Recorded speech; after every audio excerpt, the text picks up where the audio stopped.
Can't believe it's actually working. Yay! Wow. That's like culture at 9 o'clock. You really 9 o'clock. But that's okay, clearly didn't work. So that we're good? Yeah, if you can take that computer and if you want to see about or you try to find it on your another computer. To see if That's you it. can get to it and how you get to it. You're live, Timothy. Live? Just here. Oh, I see. It's fine. Here when I was in the airport, and it's like, really, can you like? Right.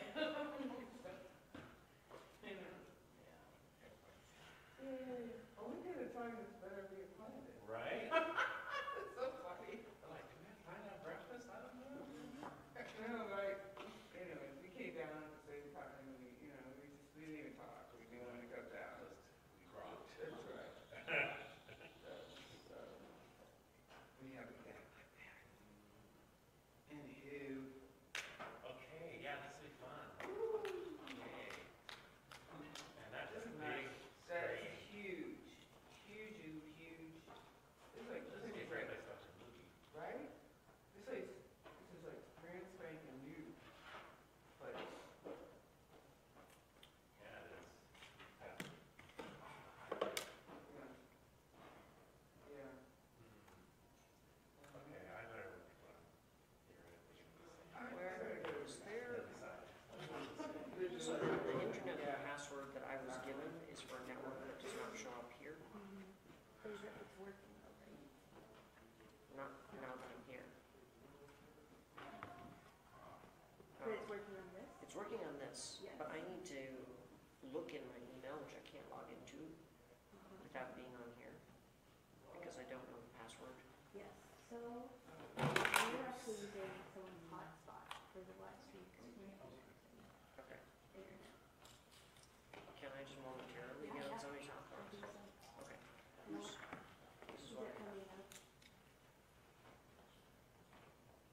Oh yeah. Yeah. And it's all caps.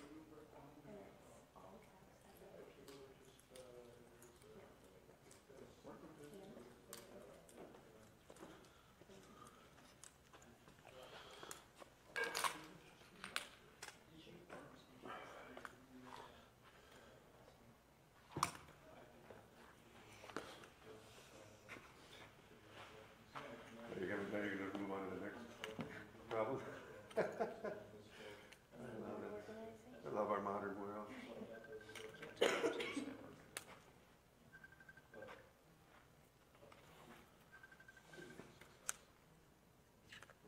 Metro guest.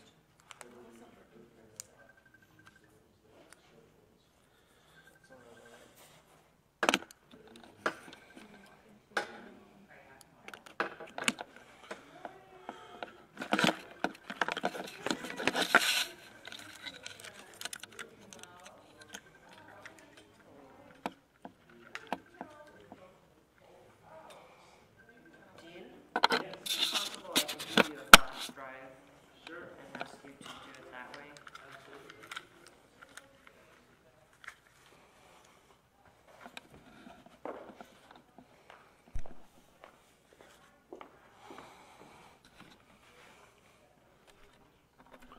I'm just having internet issues.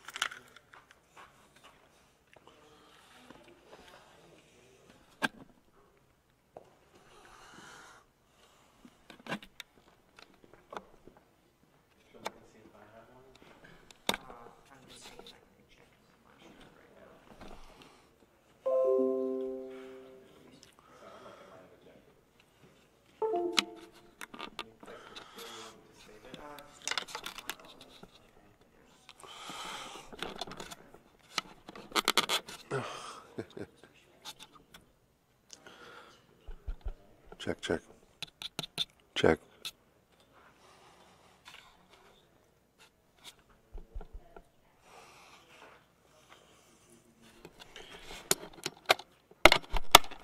Check. Check. Check.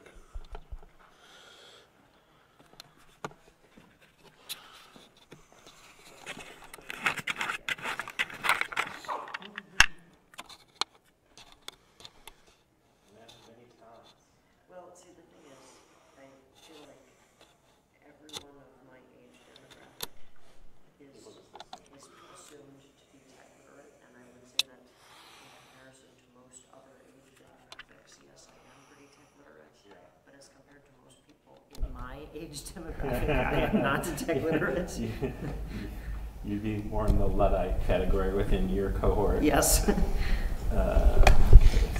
this would be.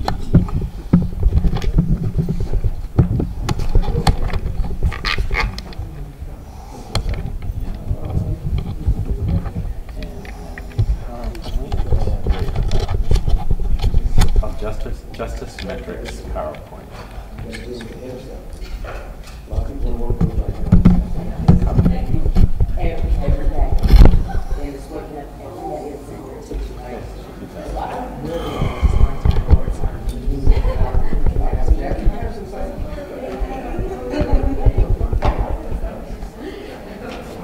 It's still on there, so.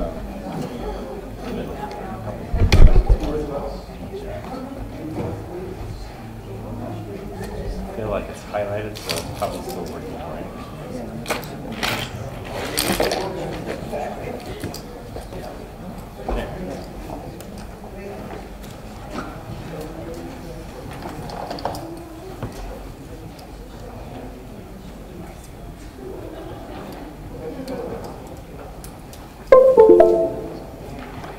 Did you get any rest in my session last night? That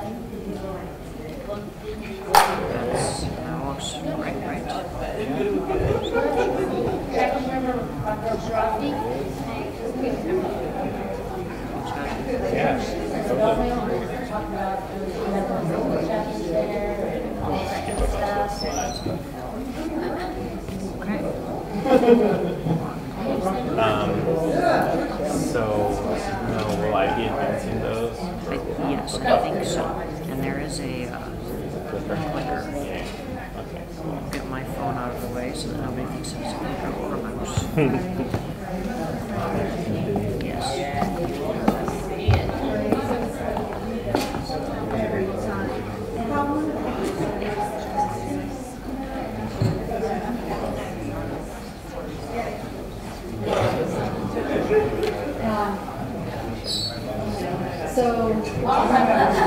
So I'm Timothy.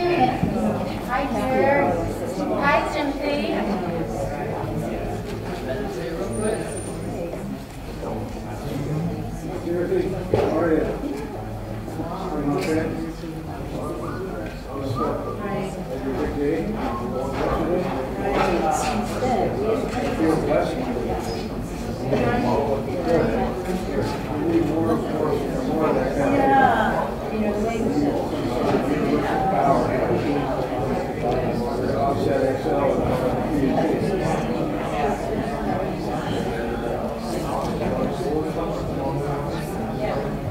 Is that why?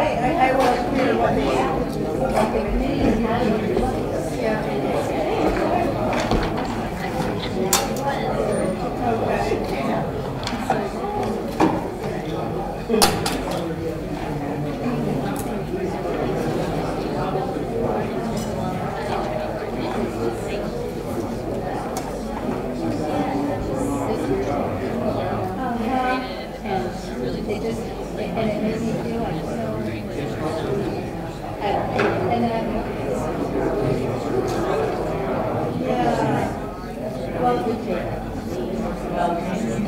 So do you have a plug-in for that?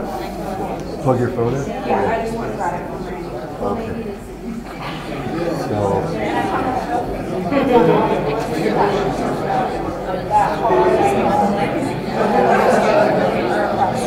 Okay, thanks. Did you find Geo? I did not find it. Is he at a different school?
Well, she knows she's actually tax variety to take on.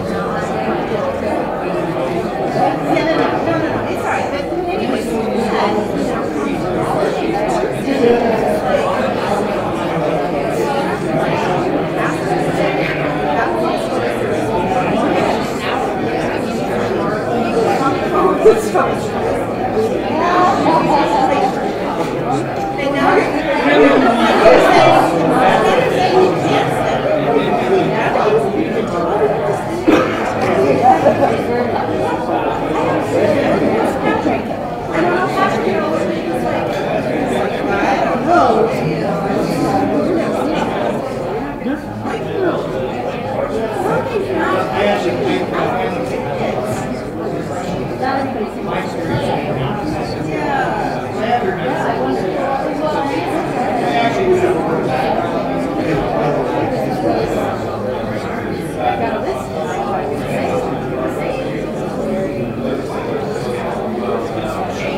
Good morning, family. The first rule of movement building is closeness. So those of you in the back of the auditorium, please come down closer to the rest of the relatives. Please come down.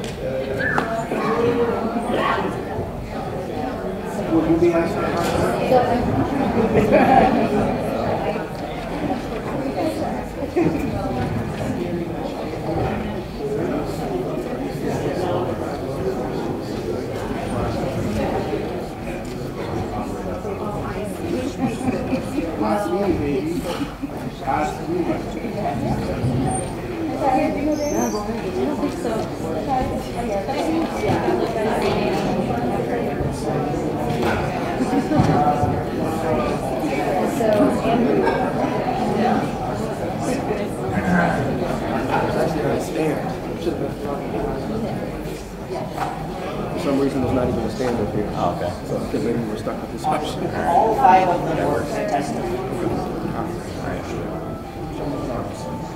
Yeah, that's fine.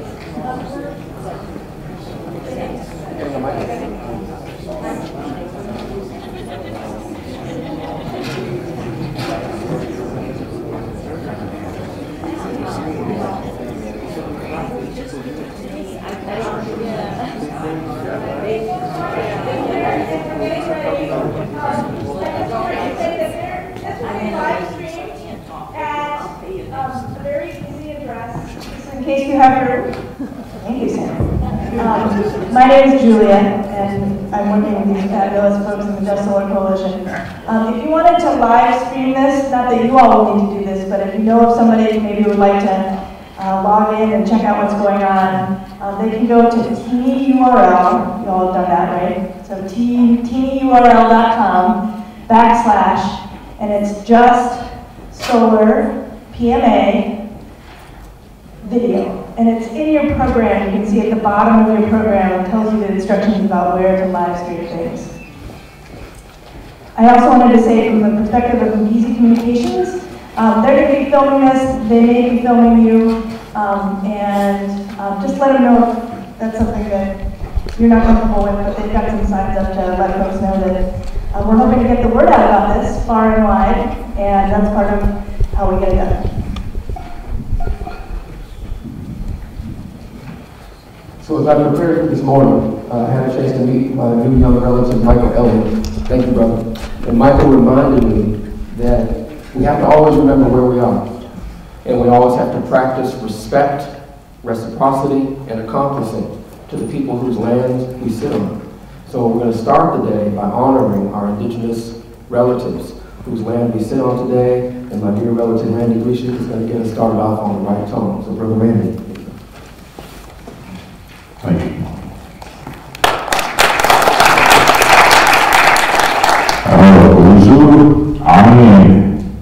Can everybody hear me?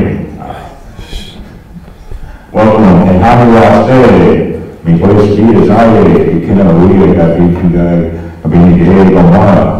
Thank you all for coming and being part of this conference this morning. My name is Randy Randy Greshik.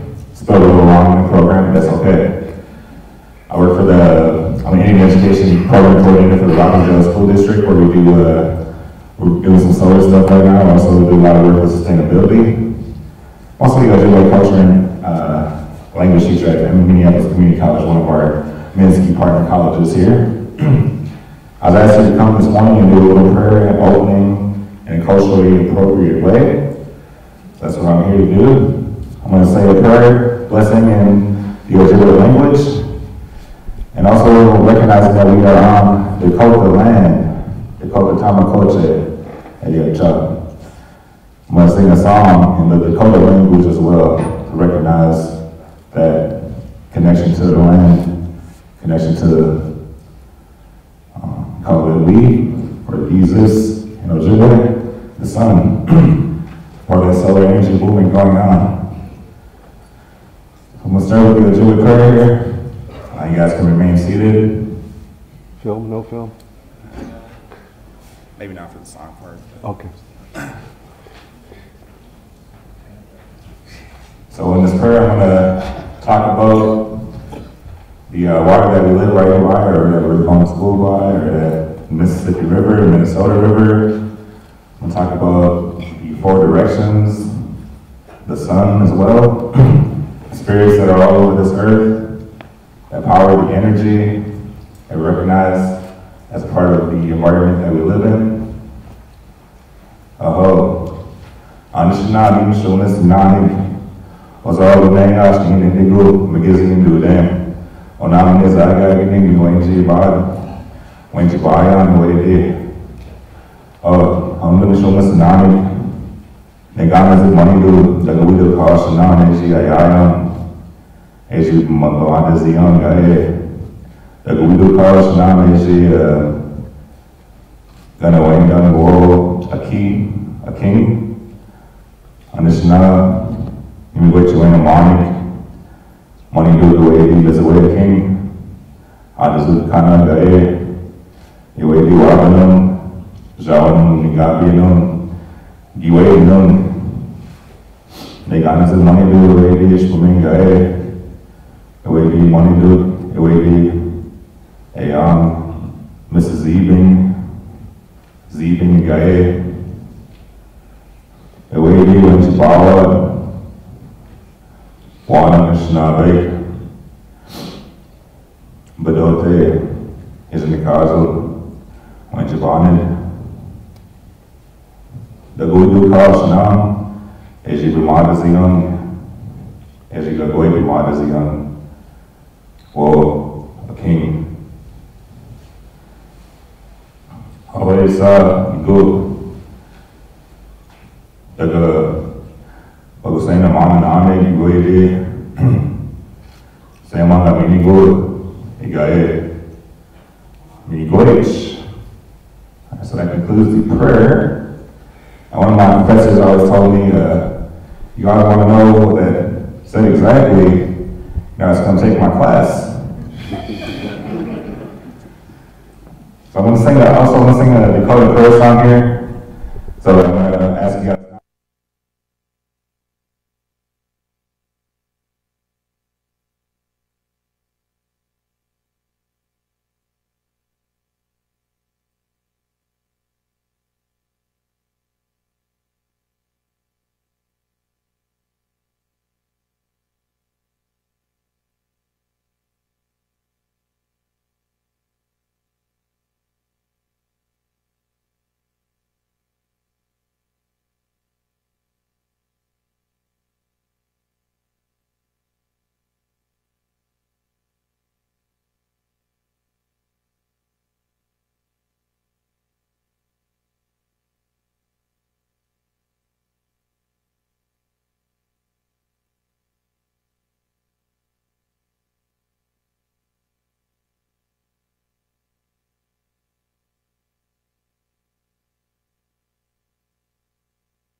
thank you, Randy, for the blessing and grounding us in our hearts, grounding us to each other, and grounding us to the land.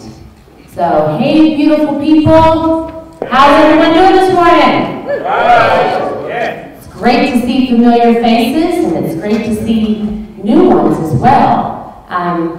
We're here today, and this is an exciting time. You're going to hear about a lot of amazing things that are going on here in Minnesota and around the country, based in solutions and what we can do together and what we can imagine together.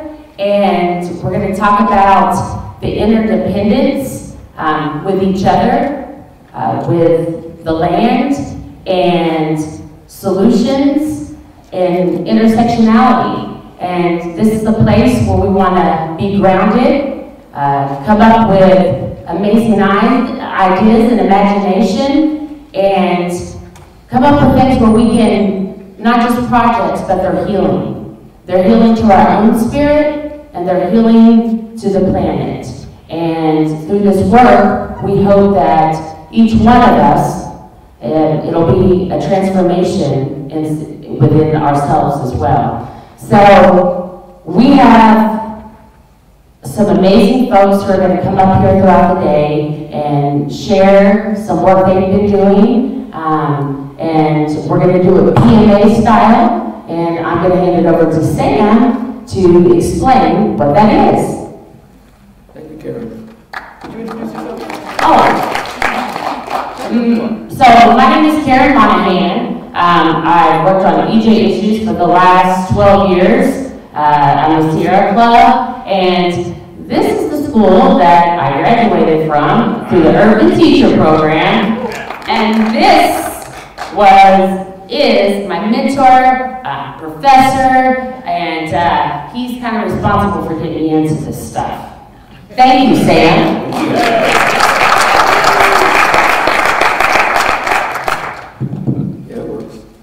So we are on indigenous land, and Brother Randy reminded us of that.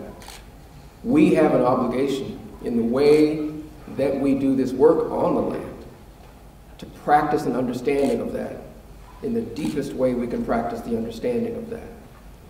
When I talk about Minnesota, I am very quick to talk about Minnesota's painful legacy of apartheid and genocide. This is one of the best places in the world to live, unless you're indigenous, or unless you're African. So in those two regards, Minnesota has a lot of healing and relationship building to do. But to my relatives who walk around in the skin that we call white skin, the loss that you have perpetrated on us started with losses that were perpetrated within your own legacies, your own lives, your own cultural histories. So when we talk about healing, at the core of this is that we're all relatives in this healing process. We're all equal in this healing process. There's no winners and losers. We're all winners, right? We're partners in this.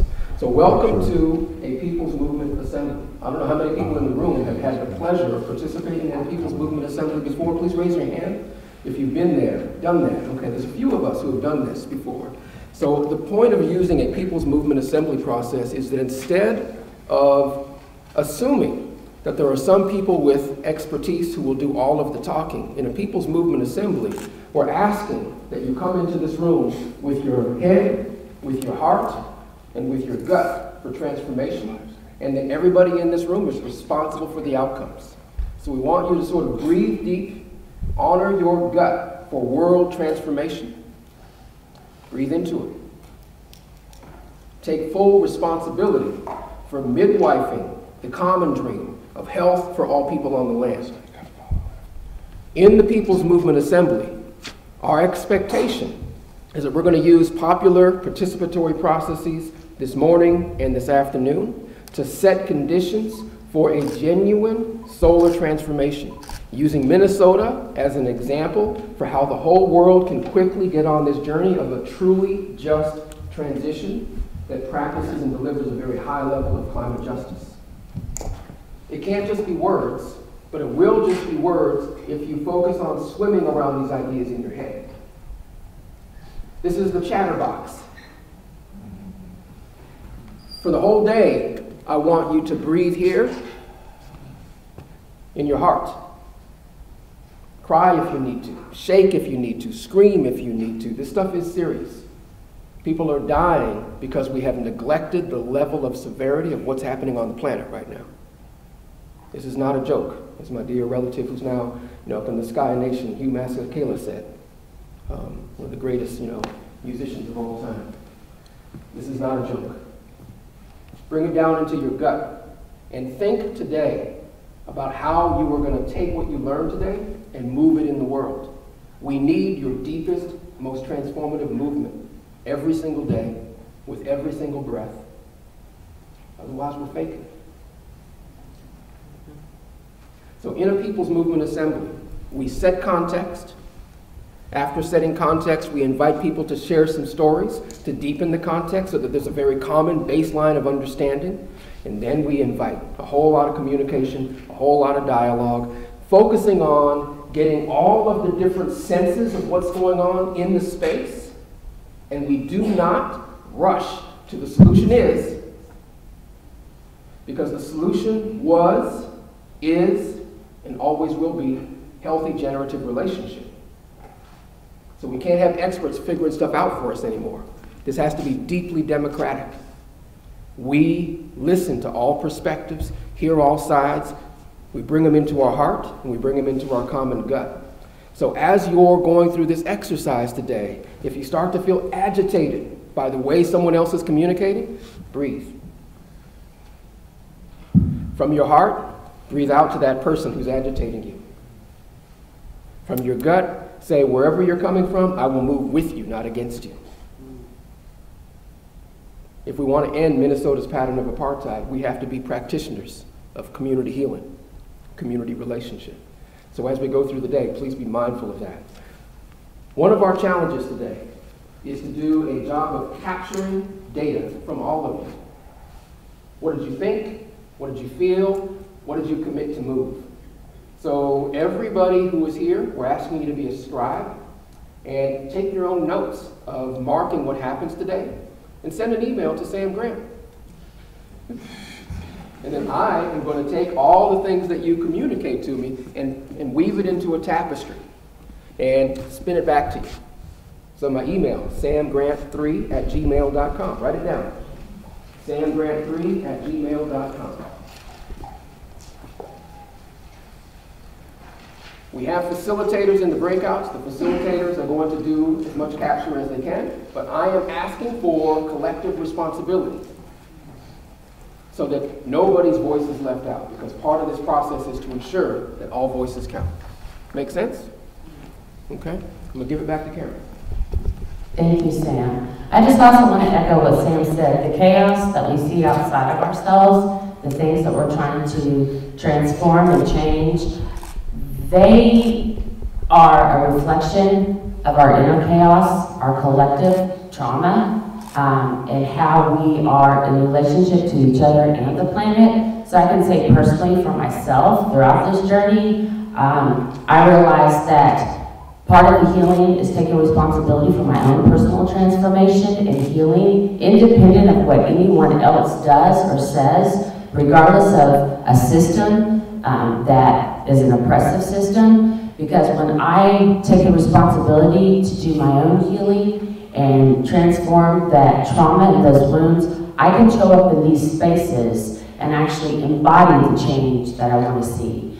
Because how many of you guys believe in the power of good?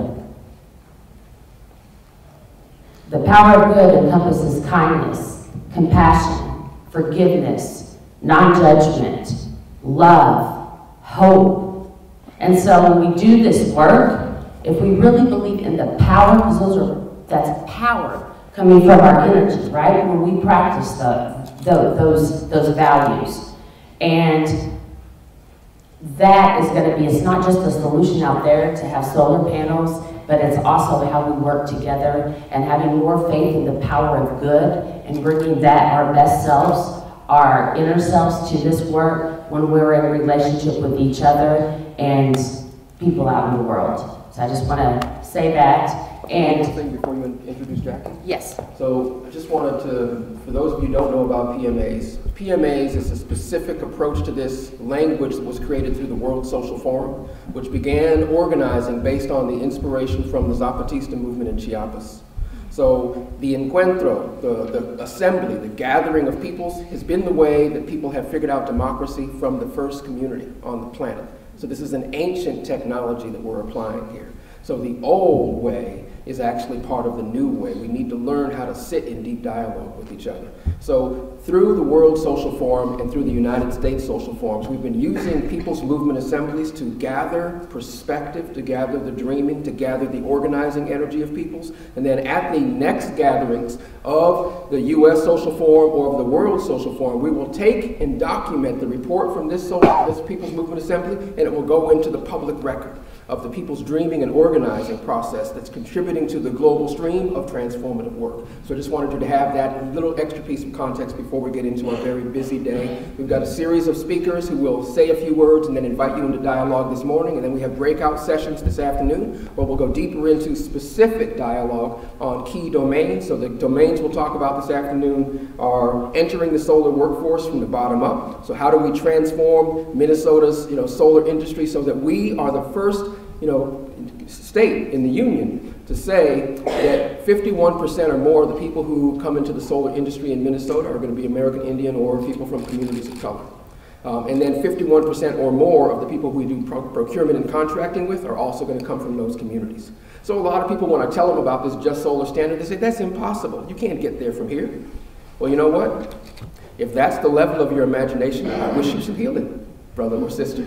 Because that level of imagination must be shifted. You got to disrupt that. Because what we can dream is possible for us to do. So 51% is the minimum. Tell me talk to me about 90%, right? Then we're really having a conversation. So one group is going to focus on the solar workforce. A second group is going to focus on contractor willingness. Because if you're one of the folks with the privilege of being able to employ people, and you live in the excuse domain of, oh, I don't know how to find those people, or those people aren't qualified, or, well, what about my friends who I'm obligated to hire, or my cousin, even though he doesn't have the skills. So whatever, we need to talk about contractor willingness because that's a key gate that prevents us from having this transformation. And then we'll have one final group that will focus on financial access and community ownership. Okay, so that's a little bit of context for the day. Now, go ahead and introduce our first amazing speaker. and she is amazing. So I just want to say, the person I'm about to introduce she's been to Minnesota before. She's worked with me, worked with our community, and she, I don't know if she knows this, but I'm constantly going on NAACP's webpage and looking at a lot of pieces that she wrote, studies she and communities around the country have put together to address environmental justice issues. And she just has an amazing spirit, and she's completely dedicated from here to this work. So let's give it up, Jackie Patterson, National NAACP, traveled here from DC. Thank you.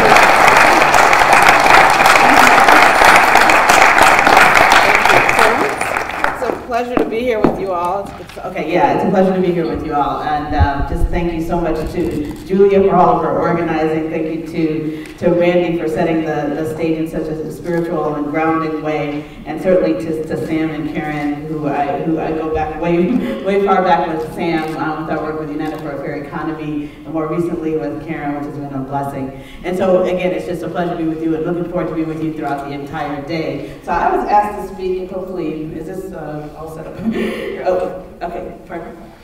So I was asked to speak on to give a bit of a sense of what's happening across the country around solar equity. And so I put together a few images and a couple of video clips to set the groundwork for that conversation a little bit. And so I'm gonna start with a video so that, again, really like to have folks telling their own story. And to the extent that it's possible. I'll be telling other people's stories to some extent, But I want to start with some folks in Baytown, Texas, telling their own story to set the context for why it is we are talking about solar equity and why it is that we have these inequities now and how that's playing out in communities. And Baytown is definitely a good example of where that's happening. Did you open video?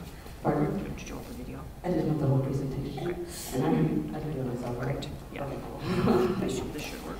All right, and I can also do And the extra here and Okay, sorry about that. Okay, so as I said, first off, I'm going to have this where folks are telling their own story around how current energy economy and how that's playing out for this particular community.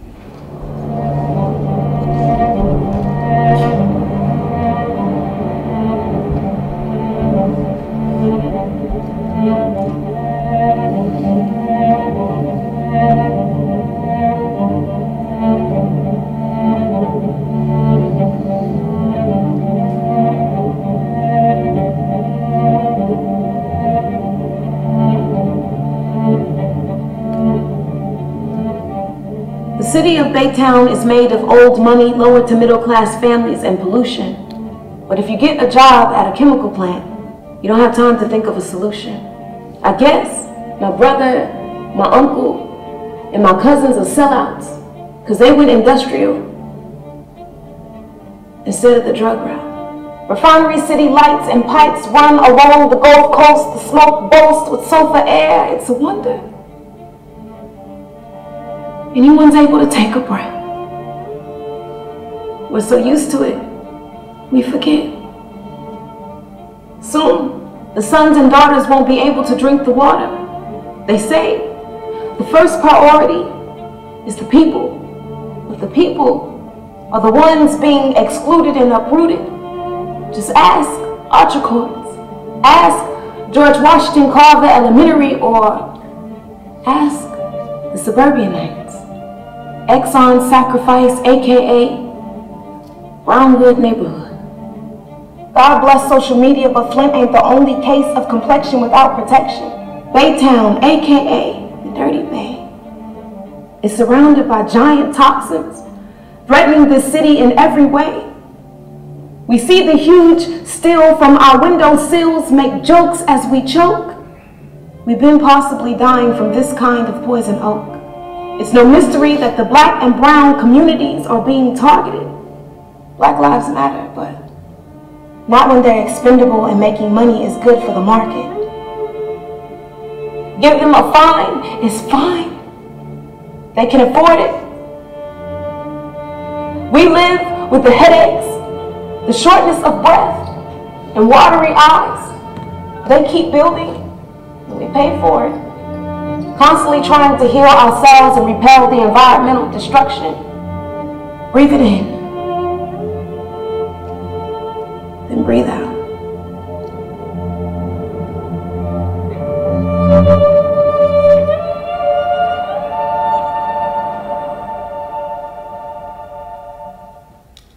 Baytown. So, as I said, I just wanted to start with folks telling their own stories and Okay, so Baytown, Texas is one of the places that was impacted by Hurricane Harvey, and as you saw, they were already engaging in enduring the pollution from particularly oil refineries and other chemical factories that they're host to, and they really, as you see it in this larger context of a political economy that's structured to give advantages to the few, to a wealthy few, while really taking away from the necessities of the many. And this is a quote from, oops, sorry, I'm not sure. Okay. Sorry, nothing's happening when I'm pushing anything. Sorry about that. Sorry. I don't know whether it kind of went out of the mode or something.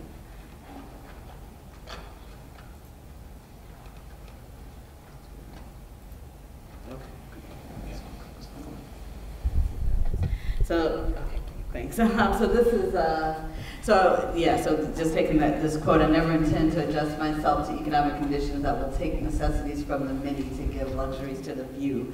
And this is the context we found ourselves in terms of our energy landscape. And so, just very quickly, because I really want to get to lifting up the solar equity advancements that are happening, just giving a sense of the context that we're in. As we see, Baytown is an excellent example of what that looks like. But whether it's 76,000 coal miners who have died of black lung disease since 1968, while the National Mining Association has fought against the very regulations that would have protected their own workers from coal mine dust, or the communities that are host to coal-fired power plants that emit everything from mercury to arsenic to lead, sulfur dioxide, nitrogen oxide, and those communities tend to be communities of color and low-income communities, or even as we look at alternatives, switching to fracking, which does everything from harm the lands on which it's happening, the water, contaminating water, and even leading to increase in seismic activity or increase in earthquakes as they've seen in Oklahoma.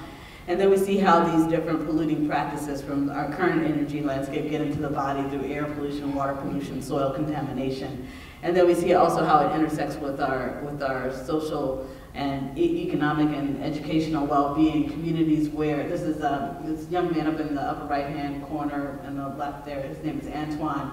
His grandparents actually sent me this image of him and his medicines up there. They talked about how because he lives in a place where it's chronically poor air quality, there's a coal-fired power plant 2 miles away from where he lives. He is always afflicted with the symptoms of his asthma and the manifestation of his asthma, always having to stay indoors during poor air quality days. And they showed this picture of him looking on while his child plays because they felt like this was emblematic of his life. Not able to play like other kids, not able to go to school like other kids. And then they sent the medicines that he's dependent on to get from day to day. And we see this kind of in this cycle that many kids find themselves in where kids aren't able to go to school like other kids because of poor air quality. 71% of African Americans live in counties in violation of already under stringent EPA air quality provisions. And kids who are in school but having a hard time paying attention because of the stuff that comes out of these smokestacks that they're host to, like manganese and lead and so forth. And then kids who are often in under-resourced schools because if you're living near a toxic facility, on average your property values are 15% lower, not to mention the other things that make some of these schools under-resourced. And so this is how we see where we know that if you're not at grade level by the 3rd grade, you're more likely to enter into the school-to-prison pipeline. So we see this interconnection of all of these different issues that take environmental health to really being intersectional with all of these social justice issues that we all address. And then on the other side, we see how our energy economy has led to the increase in climate-related activity, whether it's disaster or sea level rise and so forth. And so then on top of it, we have the economics of our current energy sector. So these numbers represent the relationship between African Americans and our energy sector. $6 trillion is the amount of money in the energy sector in general annually. $41 billion is the amount on average that African Americans pay in energy costs. 1.1% is the percentage of jobs in the current energy sector that are held by African Americans, and less than 0.1% is the amount of revenue from the energy sector that African Americans gain. So we see, this is just, because of a report that we did, so it's focused on African Americans, but it gives a sense of an economy that for most of us, in not just African Americans, but Latino Americans, lower-income folks and people in general, where the energy sector is something that extracts from our community, extracts from our land, but then doesn't really share even the energy itself, because we'll talk a little bit more about people who are experiencing shutoffs, but doesn't share necessarily the jobs or the revenue with the very folks who are most likely to be host to these energy-producing facilities. And so this is just some statistics around people who are on LIHEAP, the Low Income Heating and Energy Assistance Program, particularly for African Americans, again, with 12% of the population, with 23 to 25% of those who are receiving LIHEAP funds who need that assistance. And of course, LIHEAP is on the chopping block in the blueprint to make America great again. So we start to see how even the currently restricted assistance that's available is going to be even more restricted if people get their way. We did this report last year called Lights Out in the Cold, Reforming Utility Shutoff Policies as if Human Rights Matter, to talk about this relationship between, again, communities that are most likely to have these toxic energy producing facilities in their backyard, but the very populations in those communities are more likely to get their electricity shut off. And not only is it bad not to have electricity in general, but it's happened to fatal results with people who have their light shut off and using candles to light their homes and then burning down their homes, or using generators to power their homes, but keeping the generators inside. And then we've had families who have died of carbon monoxide poisoning as a result. People who had their oil shut off and then used space heaters and then burned down their homes. So all the ways that we see that people are paying the price of poverty literally with their lives. And so as we move towards solutions, these are some of the ways that folks are looking at the new energy economy and how we can really have something that moves away from this extraction, exploitation, domination way of having our society, but to a way that, as Sam and Karen pointed out, a way that's regenerative, focused on healing, cooperation, deep democracy, participation, and inclusion, as you'll all be talking about in this People's Movement Assembly. So we have our campaign called the Power to the People campaign. The values are well-being of community, including safety and health, economic opportunity, true democracy. And these are some of the pillars of our energy and democracy agenda that include some specifics like energy efficiency, clean energy, making sure that distributed generation, meaning we can all be part of energy infrastructure, community ownership and asset development, economic justice, and political power building. And so we want to make sure that as we're moving into this new energy economy, we don't have just another economy where the utility companies have monopoly ownership of the clean energy resources, but we really all share in power, control, and so forth in the new energy economy. And so these are some of the model solutions in terms of financing, but we'll get into all the weeds of that. But and some of the ways that we've had more engagement of us as the people in policy making around in the new energy economy. And some of the things that we've kind of been working towards in terms of local hire provisions to make sure jobs are going to people locally, disadvantaged business enterprise provisions or minority and women-owned business provisions, community asset development, as we said before, community solar, fair chance hiring provisions for formerly incarcerated persons. And then of course we know that there's lots of people that are against what we're trying to move towards, and they have an investment in making sure that power, wealth, and so forth stay in a very, very few moneyed hands. And so these are the forces that we're trying to counter in our moving forward. And some of them have been successful in making inroads with some of the very institutions that are supposed to be stewards of our well-being. But we continue to push back through the power of the people in our organizing. They've even gone as far as to have ALEC, the American Legislative Exchange Council, authored legislation that's gone through with some of our institutions. The National Policy Alliance is made up of African American think tanks, and they actually passed this resolution that was just literally verbatim written by the ALEC folks.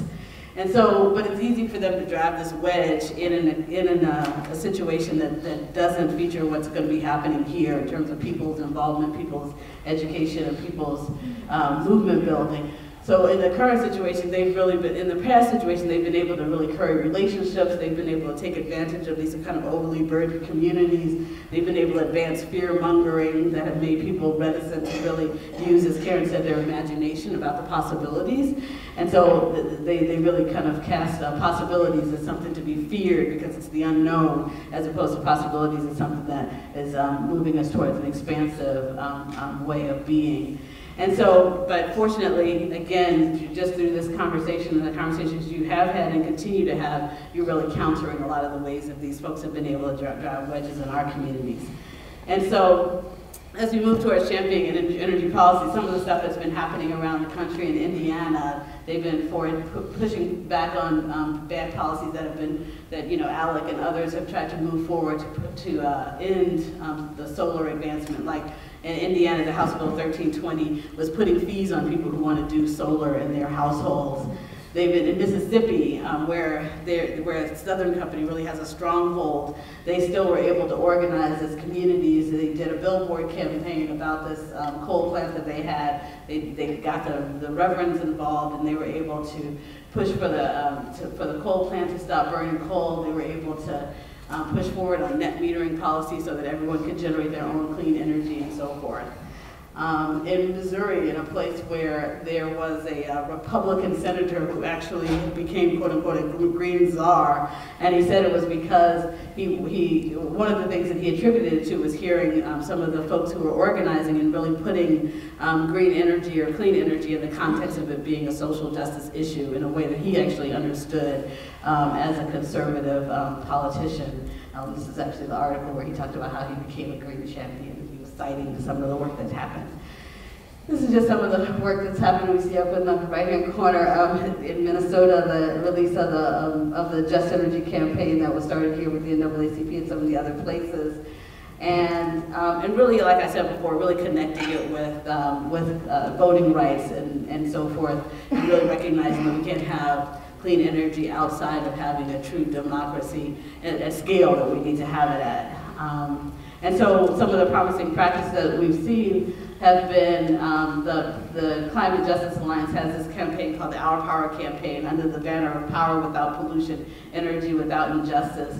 We're actually on the Navajo lands in Kayenta in Arizona, where folks from the Eastern Michigan Action Council, the Southwest Workers Union in San Antonio, Black Mesa Water Coalition, Kentuckians for the Commonwealth, all came together to talk about how we do translocal organizing to advance this movement. These are just some of the folks who have been able to start to be involved in the solar revolution on an individual basis. Groups like Grid Alternatives having training that's focused on getting folks on rooftops, including a focus on getting women on rooftops. Some of the work with formerly incarcerated persons is happening. This is the Positive Impact Colorado, which we partnered with to do this Power Up Employment project, and so with returning citizens. This is actually the visuals from the launch of that first project with some of the folks who are still incarcerated on work release programs, and they've been guaranteed a job once they come out of incarceration. Similarly, in Los Angeles, Homeboy Industries is doing training for former gang members as well as previously incarcerated persons, returning citizens. And in Baltimore, the Power 52 is advancing community solar and training formerly incarcerated persons as well through their program. This is some of the great community solar work, like what you're proposing to do here, what you've already started to do here. The Black Mesa installation, which is providing power for 52 households in the Black Mesa and Pinon chapters, financed by the U.S. Department of Agriculture High Energy Cost Grant for remote areas. Just this week in D.C., they launched a community solar program with a grant from the Department of Energy Solar for All program. It's powering 200 households. And we just launched in January our Solar Equity Initiative in Los Angeles, working in partnership with the Genesee Center for Domestic Violence Intervention and Prevention. And so also to feature the work of a group called Solar Holler in Appalachia, in Shepherdstown, I think West Virginia, where they actually did solar installation on a church that similarly was able to provide solar for other places, like the installation we just were a part of yesterday at Shiloh. And then just a quick little video that actually talks about some folks who overcame the various shutoffs that we were talking about to have their own solar installation in Highland Park. My city is a strong community. It's in a Sorry, it's supposed to start a little later. Okay. The street lights, which basically put us in the dark. Wasn't funding in the city, and DTE came in and cut the lights out, which was a tragic thing because, you know, when you deal in the inner city, you deal with a lot of crime. You can't walk up streets at night. So that leaves people open to get robbed. Took it away. Took away our quality of life. I understood that money was owed, you know, and our city being as strapped for, you know, for funds as we are, you know, that's what had to be done. But just like water, we need light too. We need to see. You know, we need to feel secure. If, for whatever reasons, city government cannot make that happen, I believe that the people should be self-sufficient enough to do it for themselves. It was sort of in response to this situation that Solidarity came to be. We realized that we needed to light the streets, that with solar power we'd never pay an electrical bill again. With solar power we could do this in a way that was responsible and safe for the rest of the world. And with solar power we can have the community actually own and plan and develop the street lights. We need lights. Why complain when you can do it yourself? Instead of waiting for someone to do it or come in and do it, we can do it ourselves at a less cost. Ideal place to introduce things that require community participation, community involvement, community support. Well, there are a lot of creative and loving people that love their space, that loves Highland Park, and that are willing to do whatever it takes to keep it together, to save our city, to make it back beautiful again. And so, okay, so I think you get the idea. But it was a great victory to have that project come off the ground after they literally had been put in the dark by DTE. Where meanwhile the CEOs of companies like DTE, I think DTE itself makes about, the CEO compensation is about $9 million, and on average solar companies make about $9.8 million a year. The CEO compensation is. Which is 289 times the rate of the average worker in those plants, which is, in those companies, which is about $33,840. And so we have that kind of level of greed and profit. Meanwhile, they can cut people off to literally fatal effect. And so, but fortunately, through Solidarity, Highland Park was able to organize and put themselves back in the light just through organizing. So as we move forward in an inclusive transition, we are always pushing for community leadership, which is, again, what's wonderful about the People's Movement assemblies, in order to really actualize how we pull together a vision and advance the dream that you're doing. And so what's great is also, this is a picture I took. I was in the back of a room talking about a conference talking about energy efficiency. And I was just struck that out of 200 people, I was one of maybe 3 people of color in the whole room. And so particularly as we talk about the energy landscape and how it disproportionately affects certain folks, we really need to have more inclusion, equity and inclusion in all of these spaces where decisions are being made and where strategies are being built. And so it's great to see such a representative group here talking about how you're going to be transitioning, and so this was the expression of someone when I walked into a room at a meeting of the National Association of Regulatory Attorneys. Not quite this bad, but she literally looked at me. She goes, "This is a meeting of the National Association of Regulatory Attorneys. Like, surely you're in the wrong place." And I'm like, "Well, yeah, I'm the speaker." And so, unfortunately, it's all too common. So yeah, just wrapping up with some of, again, the pillars of the shared goals of our energy democracy work around intersectional framing. As Karen said, about intersectionality, equitable access to clean energy, entrepreneurship opportunities, STEM education, training, and jobs, and again, true democracy. So again, wrapping up with this kind of, as Sam was saying, and as Karen was saying as well, just the need for us to bind together, really, in healing and mutuality, coming closer, as we did literally in the beginning, recognizing we need to center our work in love, and of course, ice cream, as Ed said yesterday at the end of one of our sessions, and then just a quote from Martin Luther King on the same. We have before us the glorious opportunity to inject a new dimension of love into the veins of our civilization. So, thank you so much, and looking forward to working with you.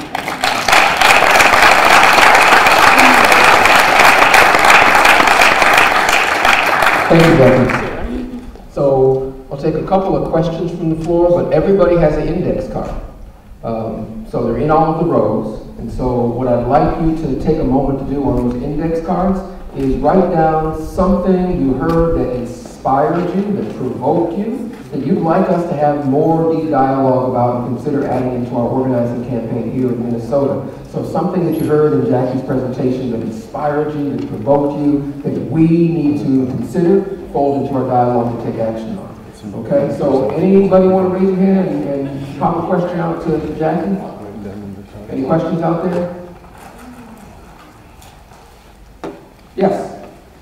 As far as your experience working with some of the different communities that are solving some of their own problems, what kind of entrepreneurial, I should say, mentoring did you run into? Entrepreneurial mentoring. So yeah, I would say certainly in places where, just taking example, the Solar Equity Initiative at the Genesee Center for Domestic Violence Intervention and Prevention. What was interesting there is that, of course, in this center, not of course, but in this center, when we talked about doing the solar installation, the women who were living there, and when we talked first with the executive director, she said, wow, you know, the model that you're proposing in terms of doing the training of folks to be able to do these installations, the most exciting part for us is the training part, even more so than the solar installation. Because particularly for the women there who are domestic violence survivors, the biggest path to being out of their violent situation, or one of the biggest components, is being able to have financial security, because of that financial dependence which was what was holding many people from being able to escape their situation. And so that being kind of an entry point, but then there being kind of a conversation around the bigger picture around solar and helping folks to see that they are not only getting a job and financial independence for themselves, but they're contributing to something that's going to make things better for their communities in terms of the pollution in their communities and so forth. And then also starting to see a pathway towards not just having a job, but also thinking about themselves as being business owners. So part of that is a training in kind of some of the skills around business management. And so really, and as we talked about before, the whole imagination and the bigger possibilities that where people were literally, before we started having that conversation, just focusing on surviving. And to really, to see like this pathway to thriving and to being a leader in your community in the path to thriving, I think was one of the more inspiring stories that I've experienced. So hopefully that okay. Thank you. Thank you. I think I saw a hand in a couple of rows in front of you. Okay, go ahead. What experience are you having with the building trade unions in terms of trying to integrate the workforce and apprenticeship program to make some of this happen? Yeah, thank you for that. So we just did a meeting called the Black Labor Convening on Just Transition, and we partnered with the Coalition of Black Trade Unionists, including some of the building trades folks. And in that conversation, we were talking about how it is, talking about some of the negative impacts of this transition as perceived as it relates to people losing their livelihoods, but then also the possibilities. And people expressed in that conversation excitement about being able to, again, be a part of this bigger transition, this larger purposed transition. And we're excited about the notion of just not being, just getting somebody else's job and somebody else's company, but the idea of really forging new pathways. So that was something that was exciting for the folks in that conversation. But that was kind of a strategy session, and not necessarily people who were doing who are out there already doing this work. And some of the other building trades conversations, so actually, again, in Los Angeles, with the, I don't know, would you call IBEW, the International Brotherhood of Electrical Workers, would you call it, building trade. So we partnered with them around the combination of energy efficiency and solar. And they, at the beginning, were also just trying to figure out, like, okay, the wins and the losses in this transition, but quickly came on board to being excited about being a part of connecting with particularly the formerly incarcerated persons piece, and being able to bring in more folks into the union, as well as to be able to use their trades to advance this transition. So that's a kind of a bigger picture conversation, and then a smaller specific example of what we've seen. But yeah, so thank you. Thank you. So I want to get more concrete on the note cards. Sometimes people need very specific instructions in order to use them. to a way that's effective. So everybody in the room, you showed up here today because this mattered enough for you to give up a day. So if you haven't already filled out your note card, I'm going to give you very specific instructions. On one side of the page, based on your experiential knowledge and your wisdom, what is one of the barriers that gets in the way of us being successful in achieving a just solar standard and a just solar movement here in Minnesota that you have some personal knowledge about? And on the other side of the page, what is an asset, a gift you specifically have to help us deliver the highest bar of just solar revolution here in Minnesota? So a personal asset you can contribute to movement building here in Minnesota. So write that on the second page. And then we're going to ask you to pass those towards the aisle, and we'll collect those later, but we don't need to collect it right now. I want to give you a few minutes to take some time and really think about that and write that down. But when you fill out that second side of the asset you can personally deliver, please also put either a phone number or an email in your name so we can follow up with you, okay? So let's give Jackie a hand.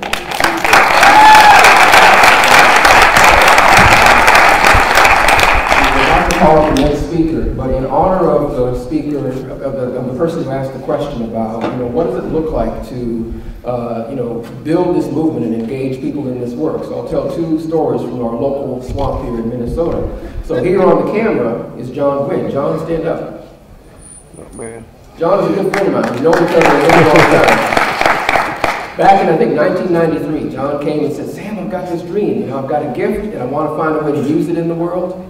And I just need some help to get a leg under me. And so I helped John write a grant and pay himself a small, pitiful wage, but also start a local AmeriCorps program through which he hired two of my daughters to help him with this campaign. And John, my daughters are from the White Earth Nation, and so he has kept that commitment ever since of working closely with the indigenous people. So he's running a program at McGizzy Communications to teach young people from the Native communities how to use media as a tool for social change. Let's give John a hand for that. It's your fault.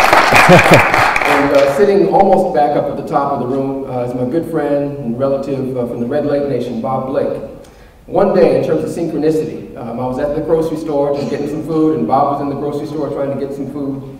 And I had just got a call from Julia from MNIPL. And Julia said, Sam, I've got this great project I'm trying to do, but I really want to not make a typical decision and just hire another white person for this job. I really want to hire somebody who's really ready to deliver at a high level, but I don't have people in my personal network right now, so help me out. I said, cool, I'll call you tomorrow.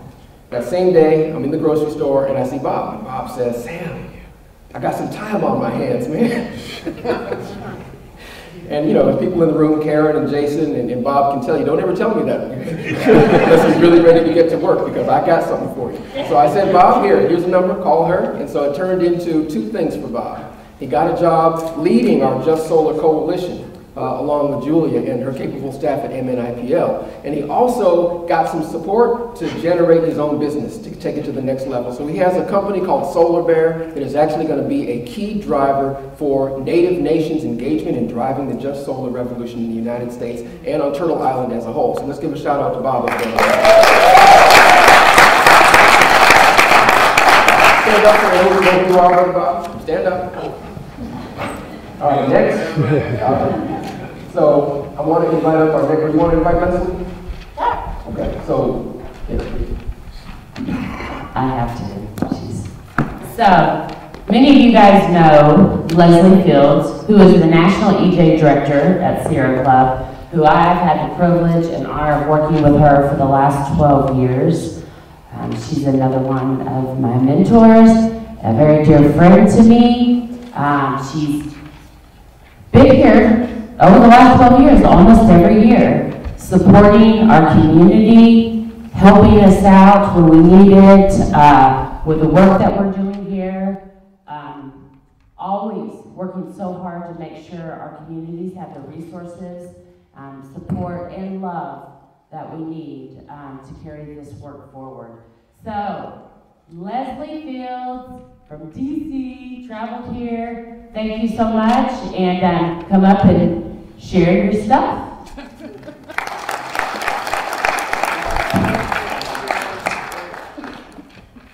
Oh, I just have to say, actually, he's not going to come up right moment, but this is a team. We have Dean Hubbard, who is another dear friend of mine. I haven't worked with him as long as I have Leslie. Those two travel around the country, work together to really try to bridge labor and EJ together. They're dear friends as well, and he's going to go after Leslie. But just stand up for a minute, Dean Hubbard. He's been here. He's also been here several times, developing relationships with our community and really trying to help out in terms of bridging the economic divide and with labor as well. So they're a team, but she's going to go first. Good morning, everybody. Good morning. Oh, it's so great to be back in the Twin Cities. Thank you all for coming out this morning. Thank you, Julia, IPL, everybody in the Just Solar Coalition. I can't name everybody because I'll forget somebody, and I don't want to do that. So, but particularly NAACP and my Sierra Club chapter, North Star people, I know you're up in here somewhere. And there she is, Margaret Levin, is the director of the North Star Sierra Club. And I'm delighted to be here. And I am always pained that I have to follow my dear sister Jackie Patterson, because we could just go home now. There's other people who have to speak, but honestly, Jackie, thank you for an incredibly comprehensive presentation, and I'm just so honored to know you and to be able to follow you as best as possible. And Professor Grant, always a pleasure. I always learn so much from you. And I'm going to talk a little bit about this process and another community that, through a terrible, terrible storm, many of you will remember, came together over many, many years to create a beloved community of solar homes. And that community is the Lower Ninth Ward in New Orleans after Katrina. And I know many of you probably helped a great deal, supported folks who came up here post-Katrina. And this community went through they have a lot of similarities to a lot of the other communities that Jackie profiled. All these communities, including here, there's I call them slow storms and fast storms. You have the slow storm of racial, white supremacy, suppression, genocide, and then you have some fast storms that come through sometimes, hurricanes, wildfires, earthquakes, destruction from also the built environment, building a highway, expanding a refinery. These are storms and these communities have to face.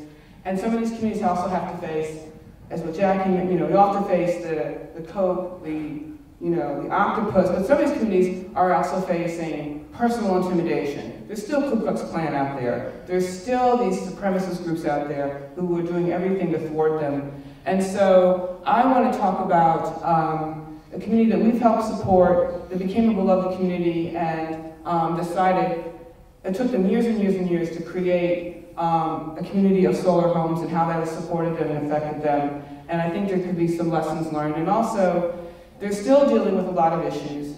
And we're also looking at the lessons from this community. Since then, there's the Katrina, Rita, Ike, Wilma. This year there was, then we had Sandy, then we had about been 10 other storms.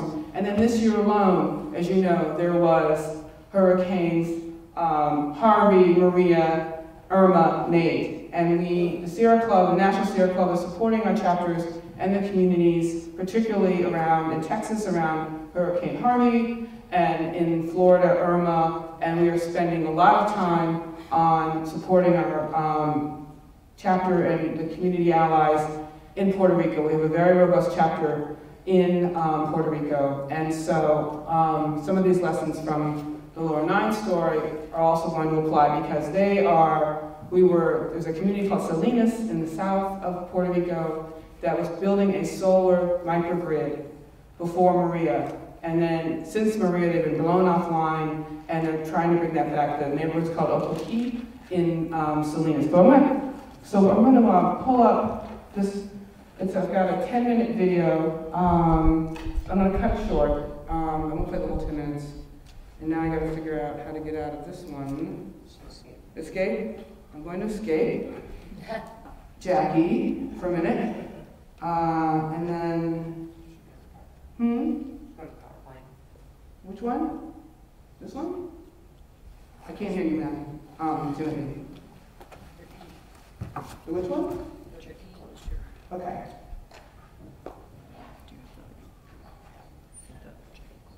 All right. Nope, just need to.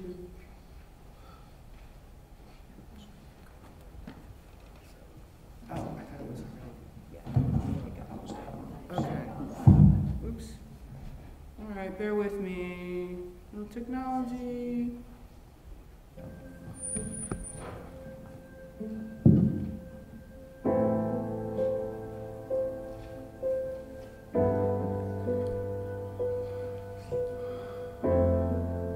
So the water's rising, and we literally kicked a hole in the roof. Put my granddaughter on the roof of the house, turned around and get the other ones before the house was completely gone, turned back and she disappeared, and was washed away in 25 feet of water.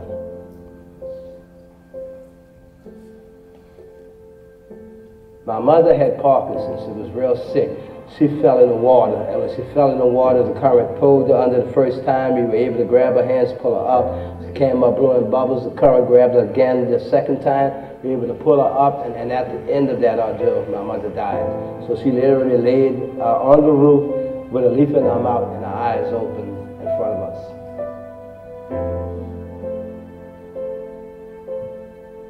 There was no vegetation that was alive, there were no birds, there were no animals. It was nothing but biting flies and gnats. You walked around here and it was like walking on a sponge. Yeah, and that's how the Claiborne was either roped off, fenced off, and was just, the barriers were just coming down, so you could begin to see the damage. And they were still pulling bodies out of this. They green dotted, meaning nobody comes back to Broadmoor. Nobody comes back to the Lower Ninth Ward. Those people from those two neighborhoods fought from the day they heard that and took the lead at coming back. And the Lower Ninth Ward, with so much still to do, is still a great example of recovery.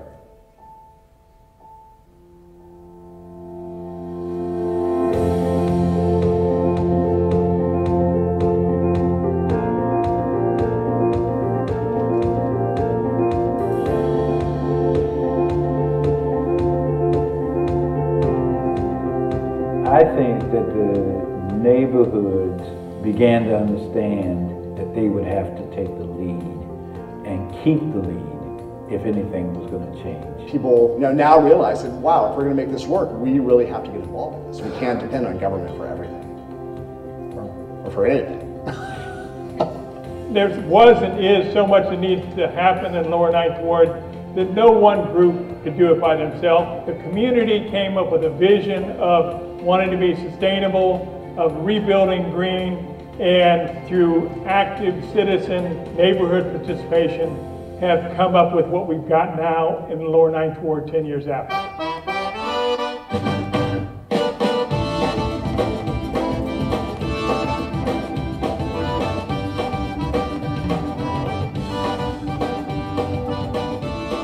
The neighborhood has the most residential solar in the United States. It's 100% African American. Okay, this is because of great community effort that was mentioned, and it's a sheer force of will. There is no question what has happened in the Lower Ninth Ward is a model for the rest of the country. We are one of the greenest communities in the country. You know, we have a lot of gardens. You can get a dual flush toilet, something we've never thought about having. So the home that we are at and the homes you see behind me, they're all LEED Platinum certified homes. So what that means is that they have energy efficiency, water efficiency. They manage the storm water here on the property instead of letting it flood to the street. We use reclaimed materials. Everything about this home is sustainable. This is a house that CSCD is renovating here in the Lower Ninth Ward. It is made of barge wood, which is wood coming from barges that came down the Mississippi River in the 1800s. We've used this house as an example of how you can renovate and make it energy efficient, but still make it cost effective. The tree canopy loss here was monumental. It was something like 1 million trees. There are about 10,000 trees here. All of these trees that you see in these pots, these will all be planted by the end of April of 2016. And then we'll have another 10,000 bare root saplings that will come in, and we'll start repotting in January. So we cycle through about 20,000 trees a year.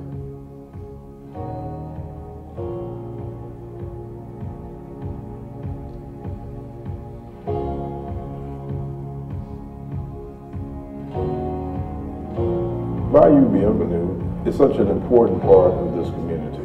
It is a bayou. It used to be a cypress swamp.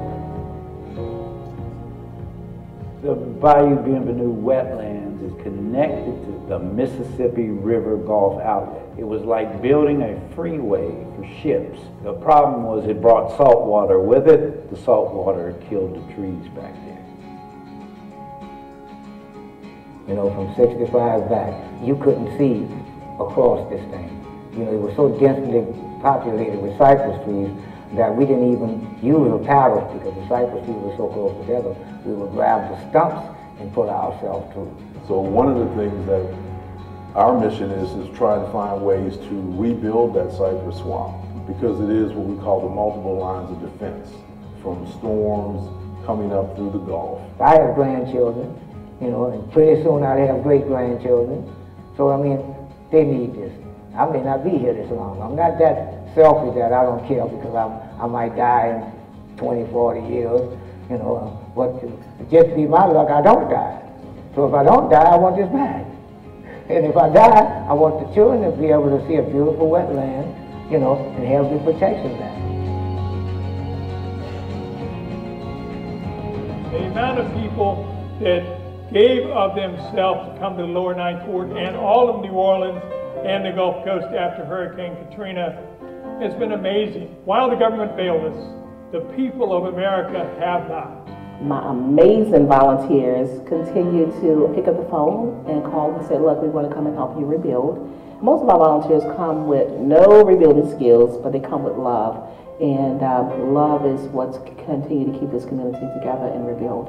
What I've learned here is that it's just a matter of not being hesitant or afraid. You can get a lot of people out here and you can water trees and plant trees and don't be overwhelmed by the scope of what's in front of you. Because when you have a lot of people working on something and trying to reach a common goal, you'll get it done. If you don't take the first step, you can't take the second step. You have to take the first step, the second step, the third step, on and on until you get to your destination. The shirt that I have on, the person who gave me the shirt was a volunteer from Chicago. She was working in the campaign, came down in 2008, gave me her shirt. You know what I'm saying? So what it is 10,000 buckets have been filled one drop at a time from the volunteers. Had it not been for volunteers, none of what you see would be here right now.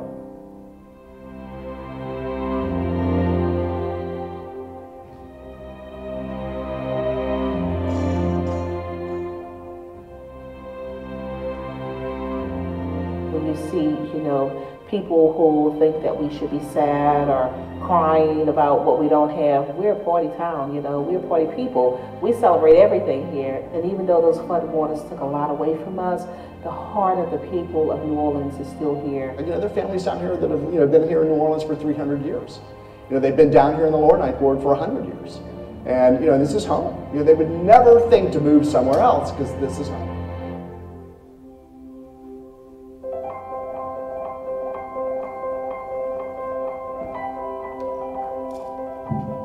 I remember one of the most beautiful things that happened in May 2006 was the first time I saw children playing in the Lower Ninth Ward again.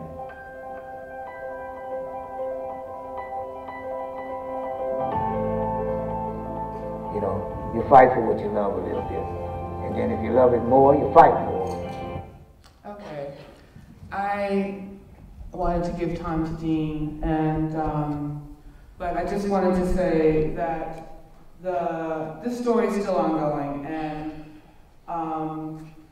there's many people, and it took many years for this community to get to this point. There are other houses being built. There's a community center that is being built. We had to get the tax credit through the legislature. There's a great coalition called the Green Army that is still fighting for natural wetland protection. As you know, in Louisiana, there is, they're losing about a football field of land a day because of the subsidence and the fact that the oil and gas industry are channeling through the wetlands. So it really is about restoring the natural and built environment.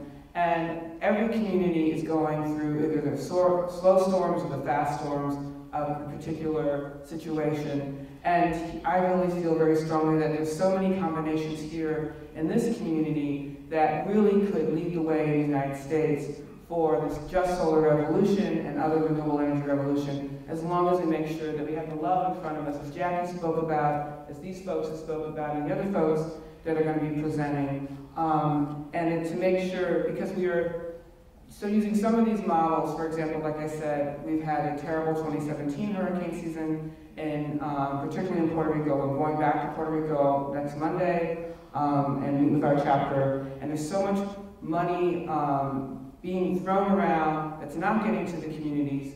In Puerto Rico, also, the other problem is that they are under a control board because of their debt crisis, and they're afraid that all the resources or money is going to go to satisfy the bondholders.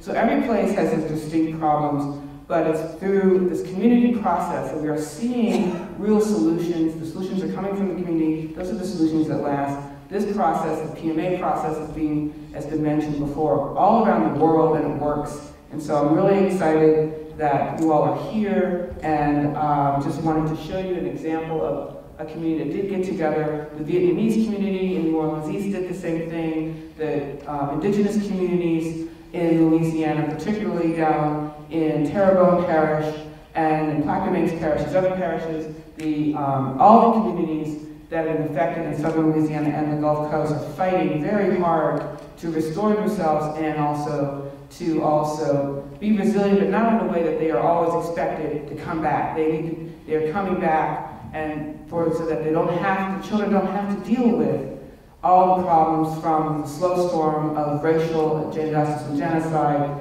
to the new storm of now they've got to deal with the legacy issues and now move into this clean energy future, which they have to do. They still have to do both simultaneously, and we all have to support each other to do that. None of us are going to make it if some people are left, if anybody's left behind, because they're still dealing with their legacy issues that are not of their making. So I'll stop there for any questions, and also to introduce my great colleague, Dean Hubbard. And Dean is the former director of the Labor and Economic Justice Program at the Sierra Club. And it's just great to be here with him and all of you, and I thank you for your attention.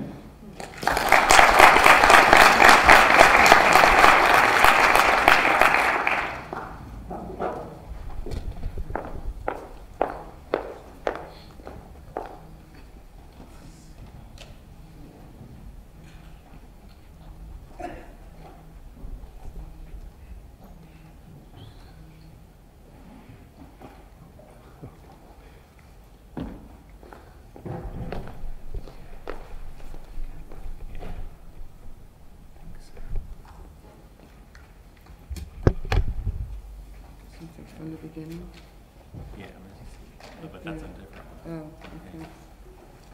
Timothy, could you help us out with this? Help. Thank you. There we go. Yeah. Okay. Okay. All right. Good morning, everybody.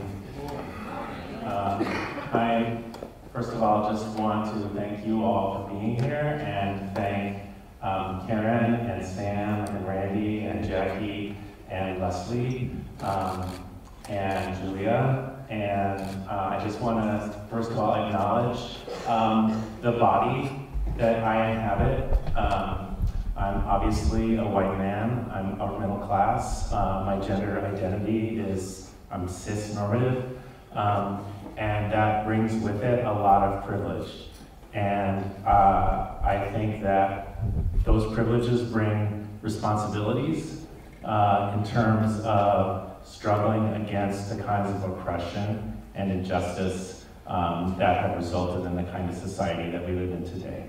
So for the last 30 years, I've gotten up every day and most days manage to do something, a little bit, towards building the new world that we're looking at building.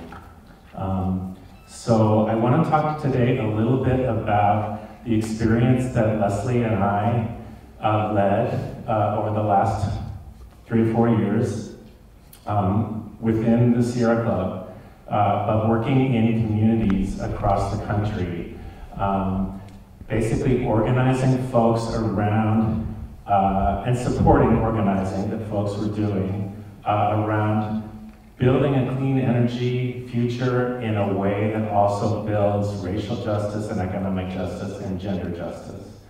And what we tried to do was to translate those experiences into some ideas about how do we know whether or not we're doing that?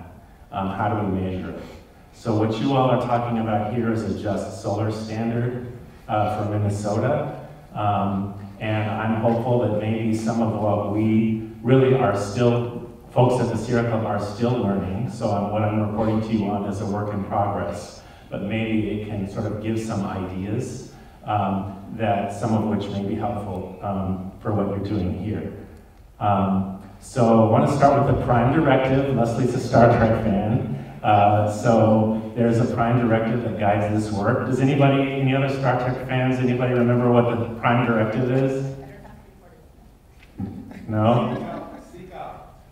So, do no harm, right? And basically for us, the prime directive is that communities speak for themselves. That communities are in the best position to know both what the injustices are, what the problems are, and how to address those injustices. And so our campaign visions, our goals should always reflect the priorities of the communities that we're working with.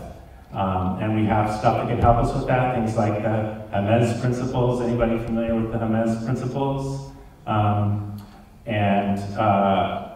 So as I go through these kind of, some of it's kind of wonky, just keep in mind that it all comes out of the experience of communities like the communities that we're working with here in Minnesota.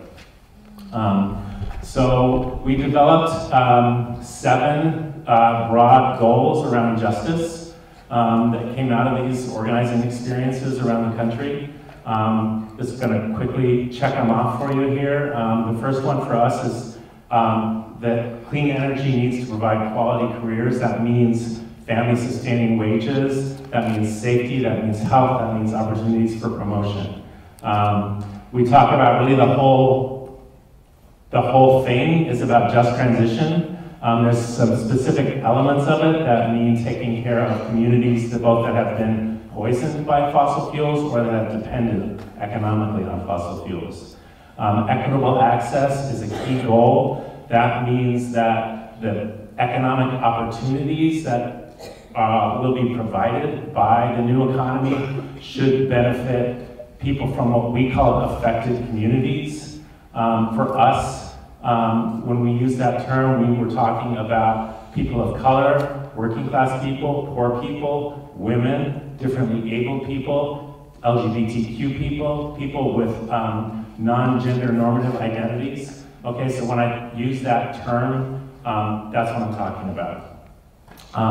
We said that clean energy needs to be affordable for members of affected communities, that it needs to be democratic, it needs to be controlled by the community, that there needs to be racial justice and equality in this new economy, and there needs to be gender justice and equality in this new economy. So these were the broad goals that we developed through doing this work. Then when we started to dig in, we were like, well, how do we know? These are kind of broad, vague terms that really honestly could be empty or meaningless unless we make them concrete. How do we make them concrete? And how do we do it in a way that's not top-down and sort of the old, replicating the old forms of oppression? And so we look at these indicators or standards that I'm about to rush through as part of sort of guidance for building a broader movement, a broader progressive movement. And that, again, remembering the prime directive that each community develops their own understanding and definition of justice, but this is maybe a way to help you all think about, or provide some ideas about how you might define justice here in Minnesota. And this is a quote from Octavia Butler, the great sci-fi writer, who says, I'm paraphrasing roughly, but she basically says that each of us can do the impossible as long as we believe that it's been done before.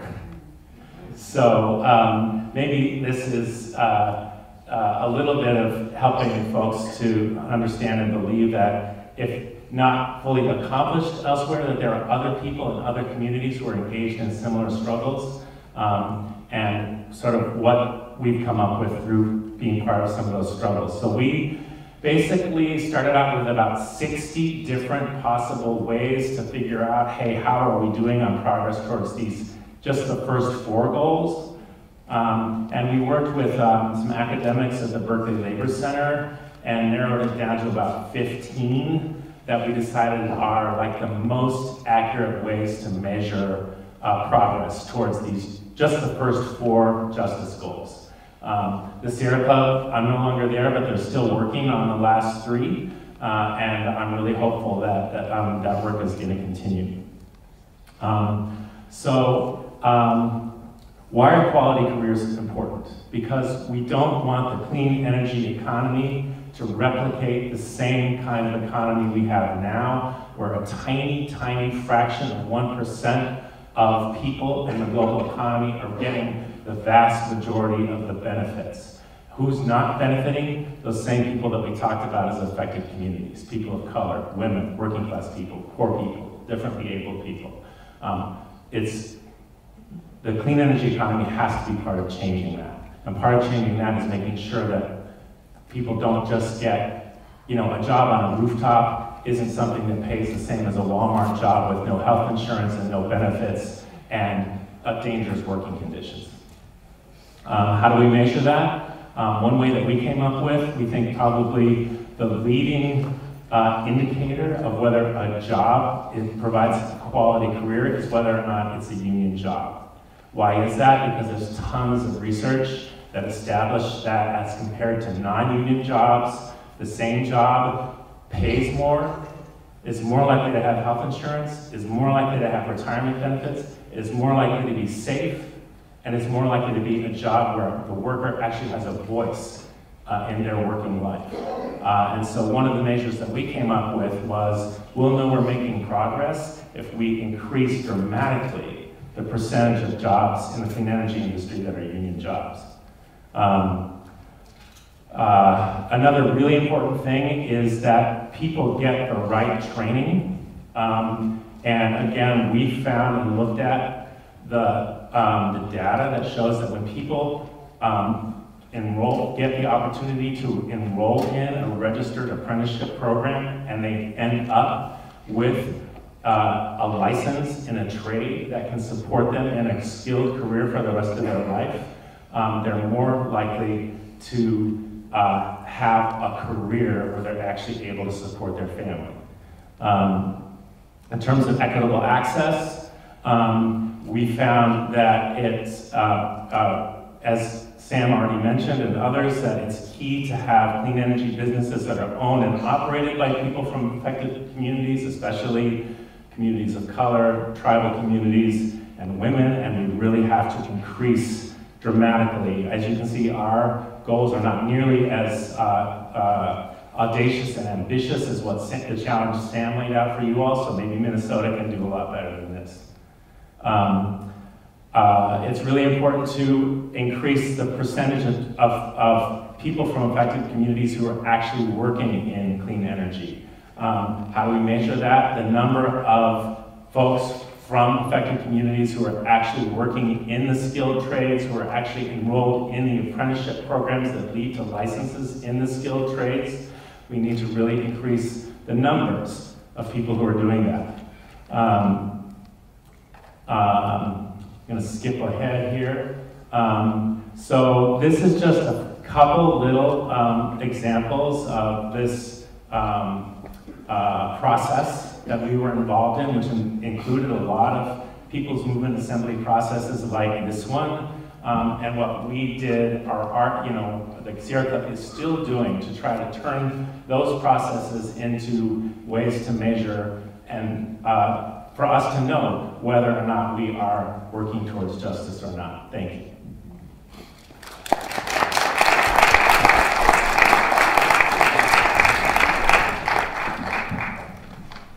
So, before we entertain questions from Dean and before Brother Bob comes down here, I invite you to all stand up. Please stand up. And just straighten your spine. Legs straight. Straighten your spine. And I'd like you to invite alignment with the entire energy of the universe to deliver on climate and energy justice. And that your spine is the key. So make sure you get it right with the universe. Get your spine straight. Some of y'all are laughing and leaning sideways. Come on, stand up straight.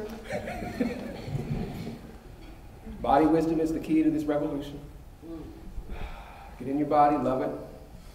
Straighten, align with the universe. Now stretch your arms up to the sky. And when you stretch your arms up to the sky, you're actually inviting the energy of the universe, of the cosmos, to come through you so that you can take ecological and social responsibility. So breathe, bring your arms down. Put your arms here over your heart chakra and look at the people next to you. Put your arms here at your gut chakra and look at the people next to you. And do this dance we call the wobble, where you just say, I'm moving with you. I'm moving with you. Okay? So thank you for that. All right. So I already introduced Robert Blake to you. So Robert wants to tell you about some of the amazing stuff that's unfolding here, and then after Bob will quickly hear from Timothy, who will also talk about some of the amazing work we're having here, and then Julia, and then we'll get you out of here for lunch. So Bob, come on up. All right, thanks, Sam. That was a true story too, actually. I was in Rainbow, and I was like, Sam, I was like, man, I can't handle this job. I was like, I gotta do something else. And he was like, I got you. And got a call from Julia. The next day I was working for a friend of mine, Jeff. He owns a car dealership out in Golden Valley. And I was like, Jeff, I can't do this anymore. Sure enough, Julia called that day. That was crazy. So it's meant to be. Which led me into this great, wonderful environmental justice community that I have just found like a place in, and really, really love and enjoy the people that are all involved in this. So thank you, everyone. And also to, I am also in the graduate program here in Metro State, the Master in Advocacy and Political Leadership. And to my fellow Mapplers, thank you for being here and helping with this conference. That really means a lot to me. And I will keep my promise and help you with your conferences too. So, so once again, my name is Bob Lake from Red Lake. I grew up in St. Paul, right down the street here in Frogtown. We call it Frogtown. On Charles Street, Charles Avenue. Went to St. Paul Central. And one of the things that my dad, why he moved us from the reservation was, he said, son, he said, or he told me and my brothers this, he said, son, he goes, guys, he goes, this is a white man's world. He says, you have to know their ways. We have to leave here because you need to have opportunities in your lifetime. And you're not gonna have them up here on the reservation. And it's like, wow, okay. So me and my brothers, we grew up here in St. Paul, and we spent our time going to the neighborhood house, being involved in all these different communities too, which was really great. because we were raised in a predominantly like African American community, with like going to the West Side to the Latino community, and then being around like a big Hmong community too. And it was really interesting growing up with all these different influences and all these different friends. And then going to Powell's on weekends. And it just really kind of shaped my idea of like just people and how we really are all connected. And so, as I was growing up,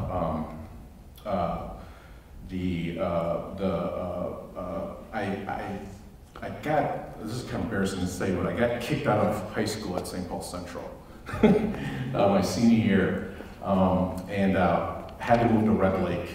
And in Red Lake, it really actually turned into be a wonderful opportunity because I made lifelong friends that to this day I still got them. And so every time I go up to Red Lake, it's always kind of like, wow, what's going on? How are you doing? What's happening? And but then you also hear about all the other things, about the heroin problem, the issues that we're facing in our community on the reservations. And I talk to friends, and you find out, you know, who's dying or the difficulties they're having, and it just really makes you like really want to help your people.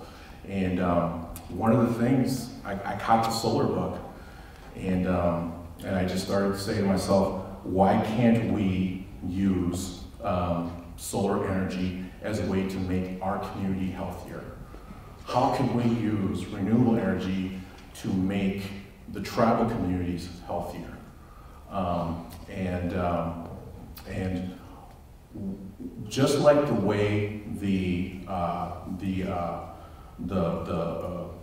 coal powered the Industrial Revolution, I believe that solar can power this next revolution of jobs and opportunities, especially in underserved communities, like my community of Red Lake, my tribal community of Red Lake.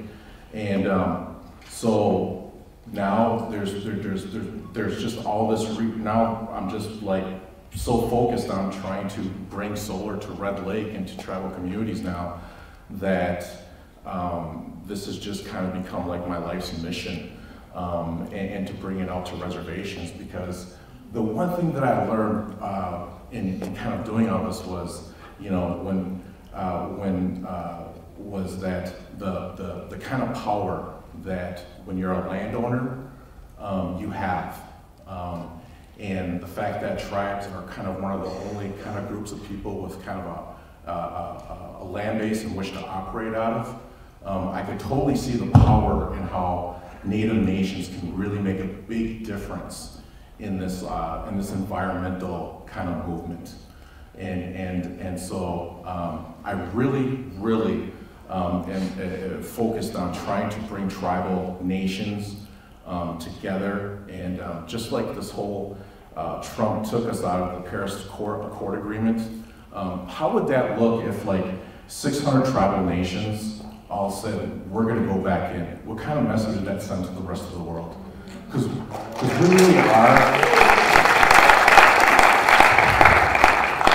we really are, you know, one of like, you know, just this group of people that really need to start raising our voice, especially in this field. Not only because it like coincides with like our value system, right, as like protecting Mother Earth, but the second thing is, and this is kind of the things that I tell like my own tribes, but you know, we have casinos. You know, we burn a lot of carbon to keep those lights on, keep those slot machines going. So I think it would only make sense for us to go ahead and put solar all over the reservation, and at the same time, let's do some job training around it. Let's create little microgrids in all our reservations. Just Hawaii did it. I mean, let's put little Hawaiis on all 600 reservations in the United States, basically.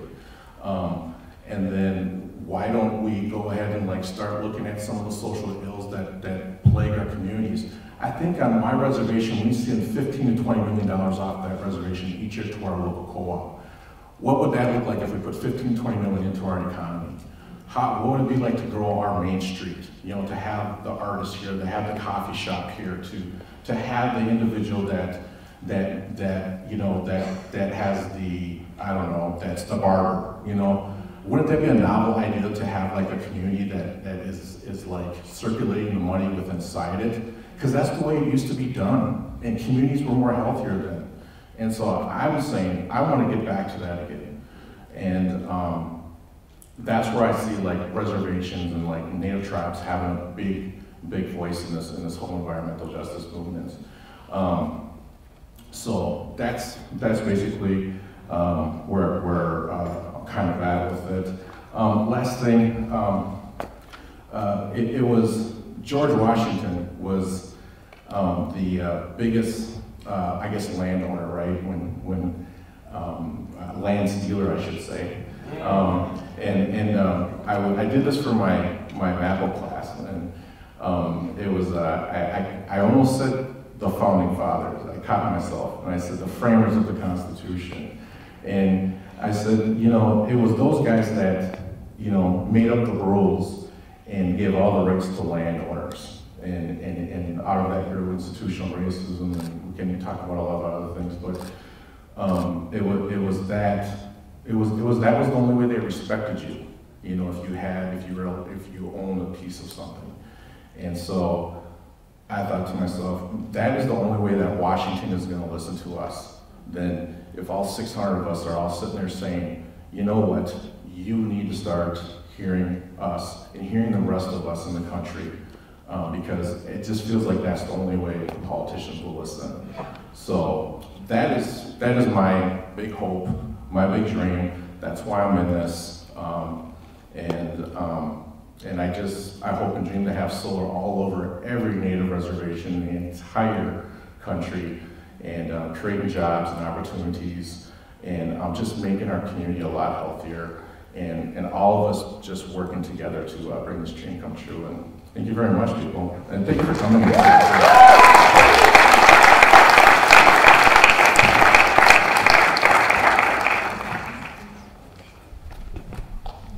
So I think I have the unenviable job of providing some orientation to where we are as we go into the afternoon.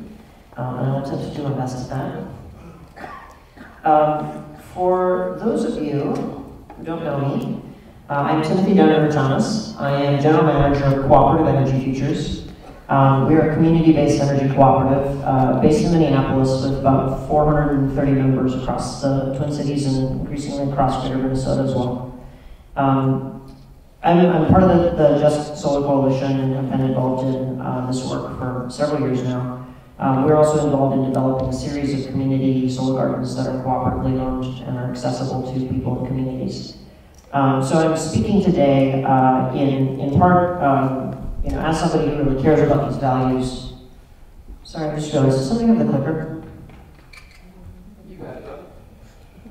There we go. Thank you. As somebody who has been involved in this work and involved in the question of how do we advance clean energy that is equitable and accessible to everyone across our community, and also in the very technical nuts and bolts of what does that look like as a developer? How do we actually build, finance, pull together all the contractual relationships, own, work with contractors, set up a workforce training program, partnerships, all of the different pieces around the nuts and bolts of making this happen. There's many other folks working on this in the state, and to provide a state of where we are in the span of just a few minutes is a pretty much impossible task.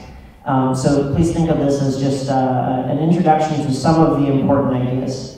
I will also apologize that I do have some slides up here that are just kind of some bullet points. I try to avoid that usually, but if you'll bear with me, I will try and make this as conversational as possible. So the first big point I want to emphasize here is that the solar industry in Minnesota is growing very quickly. And this is a huge part of the promise and the opportunity in terms of job creation and also in terms of increased community benefit, community participation, community control. This is the most recent slide I could get. but I added to it because I wanted to show you where we've gone since Q1 of 2017. So here's the end of 2017, okay? And the expectation for the end of 2018 is somewhere up there. So in the span of basically 3 years, we will have gone from 37 megawatts installed in the entire state. You don't need to worry about exactly what that means, just relatively, okay? 37 megawatts installed in the entire state at the end of 2016 to approximately 1,000 megawatts installed by the end of this year. Okay, so this is the explosion point in the solar industry in Minnesota, and that begs the question for us, how are we going to use this opportunity? Are we going to use this opportunity in a way that is just and fair? Are we going to use this opportunity in a way that is simply reinforcing all of the inequities that we've had in our economy all of this time? This is for the first time a real serious industry in the state. The other thing that I want to point out here just briefly is the question of how does this industry grow has a lot to do with what are the rules and who stands in the way. Let's keep in mind that we are in a regulated monopoly state. Energy is provided by monopoly utilities, and the rules that are set at the state level determine what gets built and how it gets built. A huge part of why we are seeing this is because of state policy, in part to require the utilities to develop solar, and in part to, for the first time, enable third parties to develop their own solar and offer it to the broader community. This is the community solar garden model. And I wanted to add up here, of that growth, this is a portion of that overall curve. The blue line here is roughly how much of that has been the community solar garden model. So this is a very substantial portion of the overall growth. And this is really the first time in the state where we have seen third-party, non-utility development of renewable energy be a primary driver of how this is growing. And that's a huge piece of this opportunity too, because the question of who gets to benefit is crucial here. So just really quickly to give you a sense, one of the groups several of us work with, the Institute for Local Self-Reliance, has been analyzing some of the delays in this process and the challenges in this process. The light-colored proposals here are basically the amount of, just in that community solar section, how much is in proposal, development, design, like all the actually pre-implementation stages, and what's in orange is what's actually built. And you can see that there's been a big delay here in terms of the actual construction, and that is in large part because of all of the state policy and regulatory maneuvering and arguments that has happened, I would say in large part in an attempt to slow down this industry. And even with all of that remarkable growth we saw in that previous slide, it has slowed down the industry. And I think one of the things we need to keep in mind is we're having all of these conversations about how do we make the workforce fair, and how do we ensure that everyone gets to participate in the benefits of that clean energy. Is how are we also making sure that that's done in a way that it's building the type of political power that's needed to ensure that this huge explosion of opportunity is not being slowed down. Because that has a huge impact on really, are there the actual jobs there at the end of the day? Is there the actual energy and opportunity for people to switch from dirty energy to clean energy at the end of the day?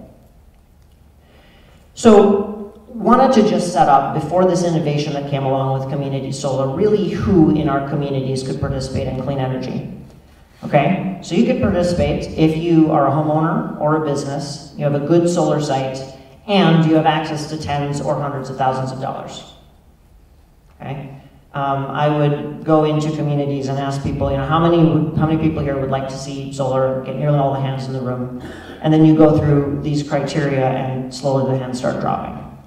Okay? Historically, if you wanted to participate in the solar industry as a customer, you had to find the money to do it, you had to own the property where it was going to be located, and you basically had to figure all that out. There were, and there still are, a number of incentives to bring down the payback, right? There's state programs that will give you rebates for solar, and actually bring the payback period down to 10 years. That's great. However, you still have to find all of that money up front. And so if the offer is essentially, state government will give you an incentive, so you have to find $25,000 to put solar on your roof, and over the first 10 years, we'll give you $10,000 of that back. That's great, but it only really helps the people who can find $25,000 up front. And so as great as these programs have been, they have in many ways just enabled this continued privileging of who gets to participate in clean energy historically. Additionally, you really can't participate if you rent, you don't have a good property for solar, you don't have the upfront funds, you can't or don't want to get a loan. What this means is that about 5 to 10% of people in the state theoretically could participate. Okay? We have a big public policy innovation, which is community solar. So with this innovation, who's in? Okay? Anyone who pays an electric bill, if you're in Xcel Energy Service territory, because the rules only apply to them, so that's about half the state, almost half the state, who doesn't have the same level of access under this current policy, but it's an improvement. There's no particular state incentives for this policy program, but the key thing here is that it's cost effective enough because you're at such a much larger scale of solar that it doesn't really need the same types of incentives in order to pencil. This has been a really critical thing, and I know that some of the people who are really involved in the value of solar debate are going to be like, well, we have to talk about the details there, but this has been really critical because if you look at all of those solar incentive programs, there was enough capacity for them for about 15 to 20 megawatts of solar in those incentive programs. We're now having an opportunity for an industry where you can be developing hundreds of megawatts without requiring that same public subsidy, which means we're not as beholden to whatever the state decides they want to throw at this. There's lots of options in community solar. In fact, most of them, they're no upfront cost, okay?